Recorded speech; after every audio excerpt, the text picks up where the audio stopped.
बिहार में पूरी तरह से चुनावी रंग जो है वो चढ़ता जा रहा है। लगातार जो है सियासत जो है चुनाव को लेकर के वो तेज होता जा रहा है। ऐसे में कल बिहार के डिप्टी सीएम सुशील कुमार मोदी ने एक प्रेस वार्ता किया गया था, जिस पर कृषि बिल पे उन्होंने प्रेस वार्ता को संबोधित कर रहे थे, लेकिन उसके पहले ही उन्होंने कह दिया था कि कोई भी राजनीतिक सवाल नहीं पूछा जाएगा। जो भी सवाल आप पूछेंगे वो कृषि से संबंधित होनी चाहिए। लेकिन उस पूरे प्रेस कॉन्फ्रेंस में सुशील मोदी राजनीतिक चर्चाएं करते रहे, रघुवंश प्रसाद को लेकर के आरजेडी पर हमला बोलते रहे। ऐसे में हमारे साथ मुख्य प्रवक्ता राजद के मृत्युंजय तिवारी है, उनसे बातचीत कर लेते हैं। सर, कल उन्होंने जिस तरह से प्रेस कॉन्फ्रेंस किया उसके पहले ही उन्होंने राजनीतिक सवालों को लेकर के कह दिया था कि कोई राजनीतिक सवाल आप नहीं पूछ सकते हैं। तो क्या ये चुनाव के जिस तरह से चुनाव अभी होने वाला है, ऐसे में ये कितना सही? देखिए, ये लोग डबल इंजन की सरकार के नेताओं की हताशा और निराशा समझ में आ रही है बिहार की जनता को। इन लोगों ने चुनाव के पहले ही हार मान लिया है। असली मुद्दे पर बात करने की हिम्मत नहीं है।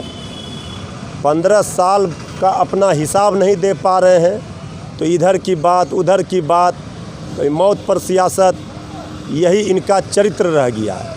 जनता भूख की मार झेल रही है। बिहार का नौजवान बेरोजगारी की मार झेल रहा है। बिहार का किसान परेशान है।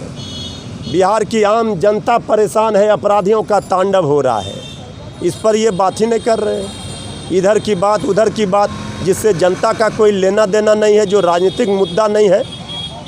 मौत पर सियासत करना बीजेपी का चरित्र है, संस्कार है। ये सब जनता को कोई लेना देना नहीं है। असली मुद्दे पर आना ही होगा।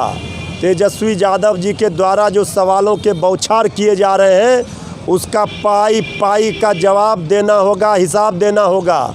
नहीं तो फिर जनता तैयार है। तेजस्वी सरकार। डिप्टी सीएम सुशील मोदी ने तो कहा है कि बिहार में पलायन और रोजगार मुद्दा है ही नहीं। देखिए, हास्यास्पद है। आदरणीय हमारे उप मुख्यमंत्री जी पर भी उम्र का असर होने लगा। अरे यही मुद्दा है। इस मुद्दा से कोई बच नहीं सकता है। असली मुद्दा है बिहार का।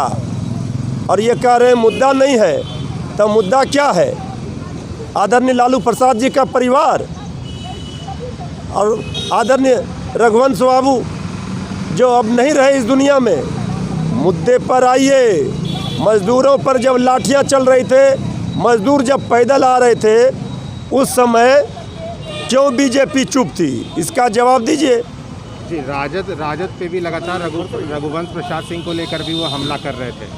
भाई देखिए, हम तो कह रहे हैं ना कि आदरणीय रघुवंश बाबू जीवन भर लड़ते रहे सांप्रदायिक शक्तियों के खिलाफ, और अब उसी लड़ाई को तेजस्वी यादव जी आगे बढ़ा रहे हैं, लड़ रहे हैं। रघुवंश बाबू का आशीर्वाद वो जहाँ भी होंगे, स्वर्ग लोक से भी तेजस्वी यादव जी को ही मिलेगा। ये सब मुगालते में ना रहे। रघुवंश बाबू, अब तो इन लोगों ने स्वीकार कर लिया ना, हमारे विरोधियों ने, कि रघुवंश बाबू, लालू प्रसाद जी जब केंद्र में मंत्री थे तो उन्होंने काम करके बिहार को दिया था। आज मनरेगा मैन उनको कह रहे हैं किनके मंत्री थे? रघुवंश बाबू हमारे हैं, हमारे ही रहेंगे, चाहे वो कहीं भी रहें। बिल्कुल। तो आपको बता दें कि जिस तरह से कल डिप्टी सीएम सुशील कुमार मोदी ने प्रेस वार्ता के पहले ही यह ऐलान कर दिया था कि जितने भी लोग सवाल पूछेंगे वो राजनीतिक सवाल नहीं होगी, कृषि बिल को ही सवाल होंगे। और ऐसे में जब चुनाव बेहद नज़दीक है, तो ऐसे में यह बयान कितना सही था, ये हमने मृत्युंजय तिवारी से जानने की कोशिश की है और आपको भी बताया किस तरह से और क्या बोल रहे थे मृत्युंजय तिवारी।